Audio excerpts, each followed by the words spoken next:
What if the secret path to success is guarded by manipulators, people using psychological tricks you've never even heard of?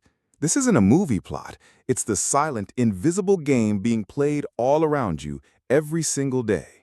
That path you're on, the one leading to your goals, isn't always a straight climb. It's a complex landscape filled with people who understand the darker parts of human psychology way better than you do. They're in your office, they're in your social circle, and they use words to twist your reality, making you question your own mind. You walk away from conversations feeling confused, second-guessing yourself, and wondering why you always seem to end up on the losing side of things. You feel like your energy is constantly being drained, but you can't quite put your finger on why. This audiobook is here to expose every single dark trick in their playbook.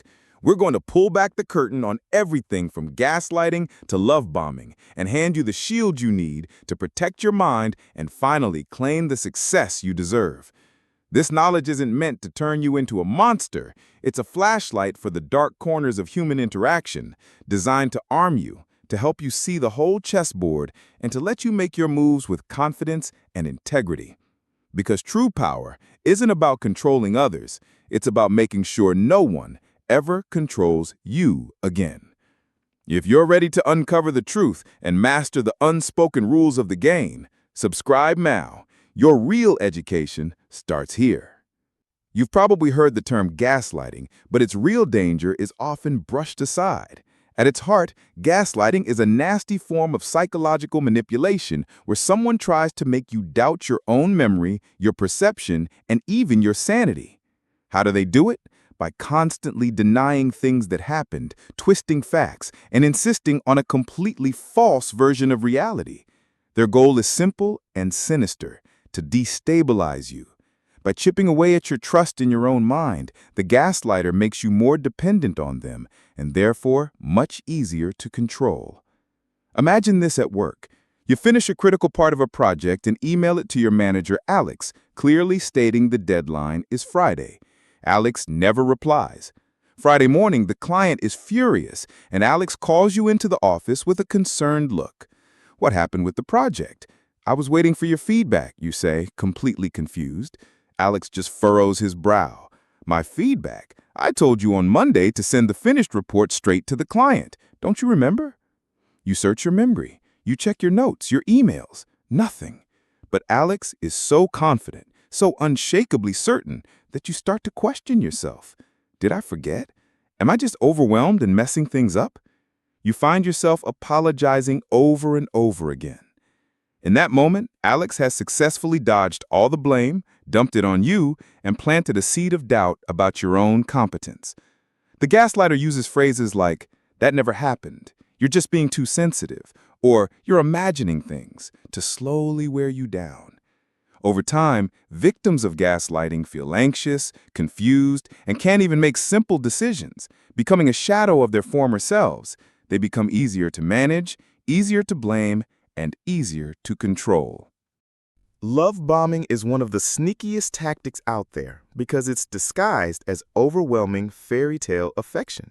It's the act of showering someone with nonstop attention, compliments, over-the-top gifts, and grand declarations of love, all happening way too early in a relationship. The whole experience feels like a dream. They tell you you're their soulmate, that they've been searching for you their whole life, that you are absolutely perfect. The manipulator creates this whirlwind and idealization to make you feel like the most special person on the planet. And the goal? To get you hooked fast, creating a powerful emotional dependency that gives them control. Think about a new partner who, within 2 weeks, is already planning your future together, insisting on meeting your family, and texting you from the second you wake up until you go to sleep. They buy you expensive gifts that feel like a little too much, a little too soon. It's incredibly flattering, and your defenses just melt away. You're hooked. And then the flip switches. Once they feel they have you, they start to devalue you. The constant affection vanishes, replaced by criticism or the silent treatment. If you want a night out with your friends, the person who just worshipped you now gets moody and jealous, saying things like, "I thought we had something special. Why do you even need to see them when you have me?" They make you feel guilty for wanting any shred of independence.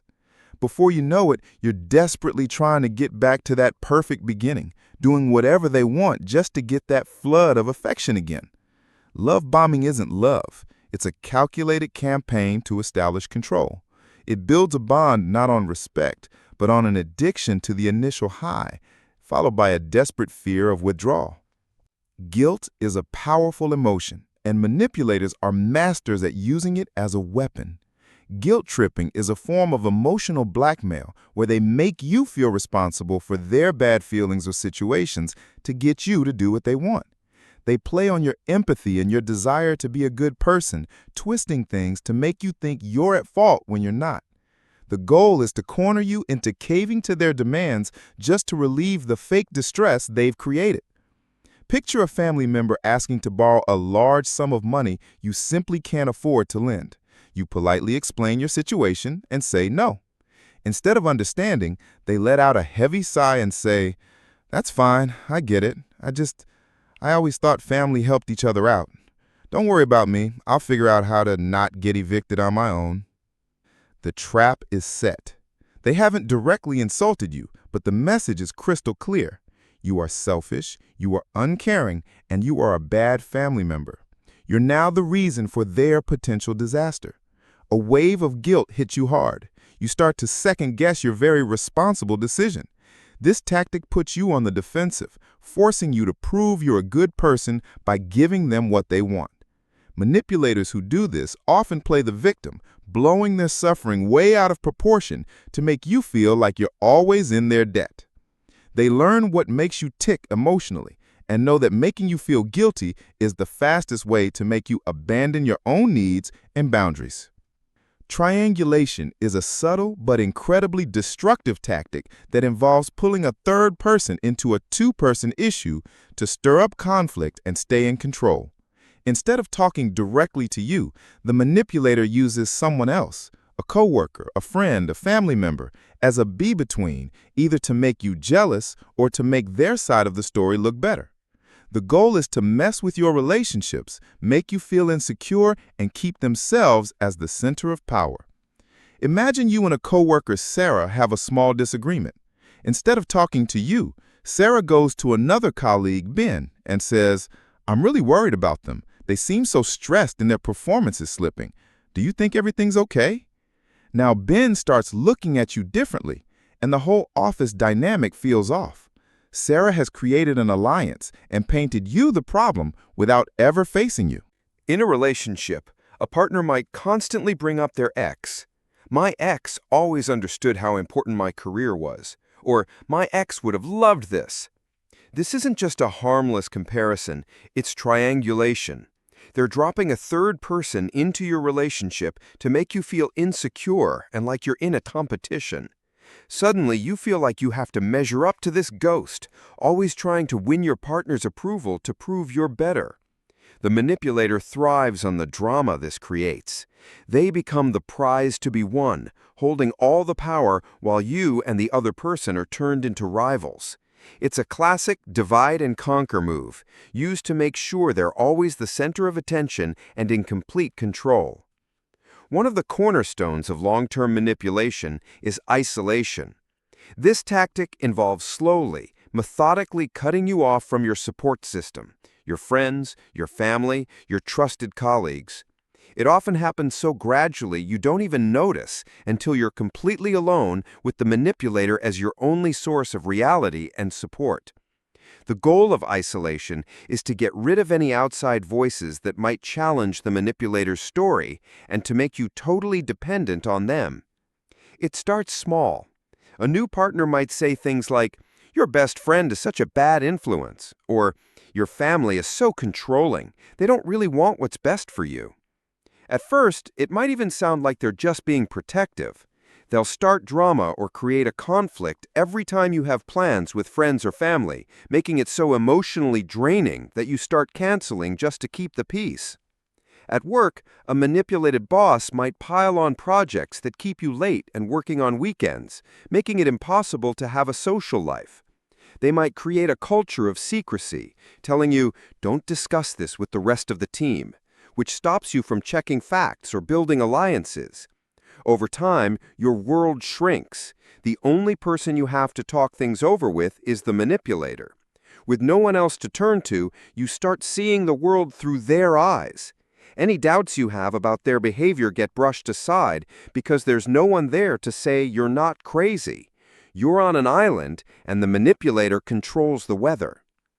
The victim card is one of the manipulator's favorite tools. By always painting themselves as the injured party, they dodge responsibility, make you feel sorry for them, and get you to take care of them. The professional victim has a story for everything. Nothing is ever their fault. Their life is just one long tragedy of betrayals, always caused by someone else, a crazy ex, or a horrible boss, or fake friends. The goal is to shut down your critical thinking with pity and guilt into serving their needs. You might have a friend who is constantly complaining about their problems but never does anything to fix them. When you offer advice, they have a dozen excuses for why it won't work, or they subtly blame you for not getting how uniquely tragic their situation is. For instance, you suggest they look for a new job, and they reply, "That's easy for you to say. You haven't had my kind of bad luck. Besides, I'm too drained from my last awful job to even think about that." Suddenly, you feel guilty for being successful and for offering a solution that now sounds insensitive.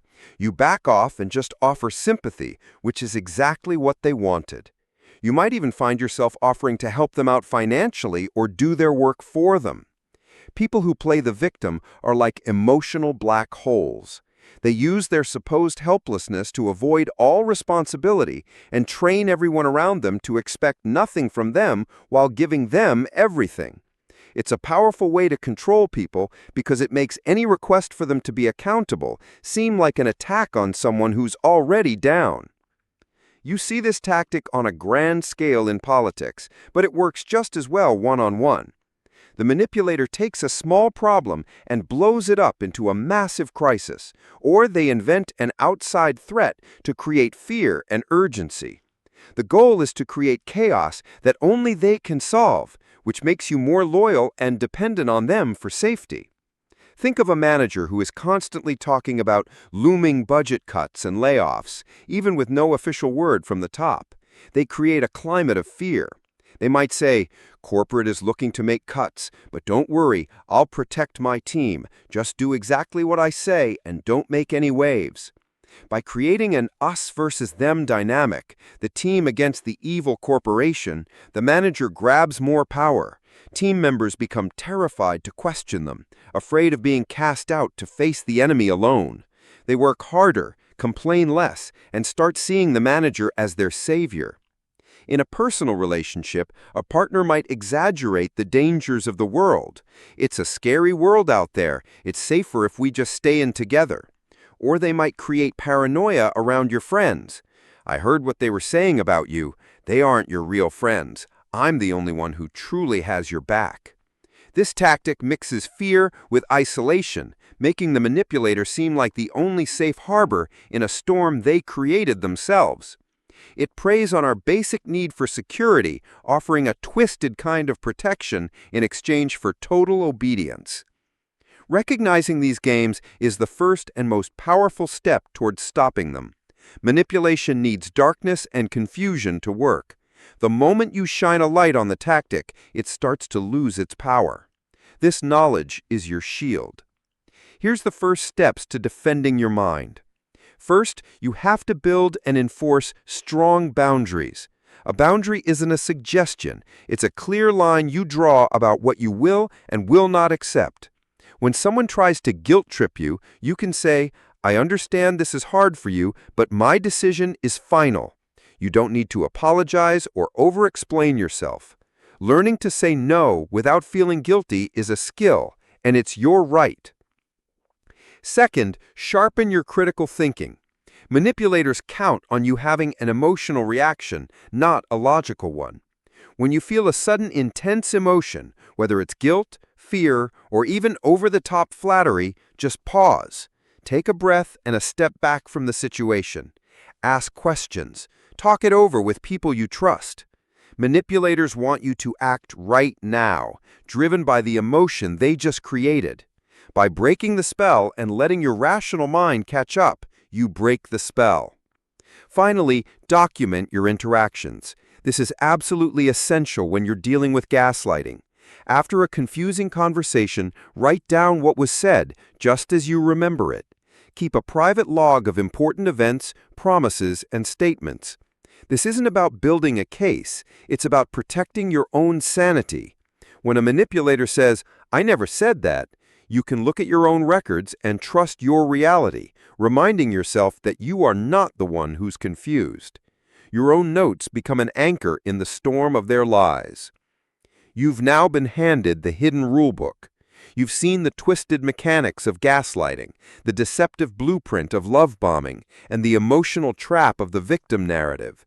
This knowledge is more than just a set of interesting psychological facts. It's a vital tool for your own self-preservation and success. The journey doesn't stop here. The world will always have people who play these dark games, trying to get ahead through deception and control. But from now on, they won't have the advantage of your ignorance.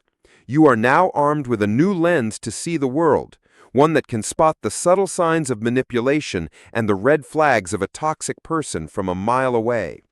Remember, real power isn't found in being able to manipulate other people. That's a shallow, weak kind of strength that's built on the backs of others.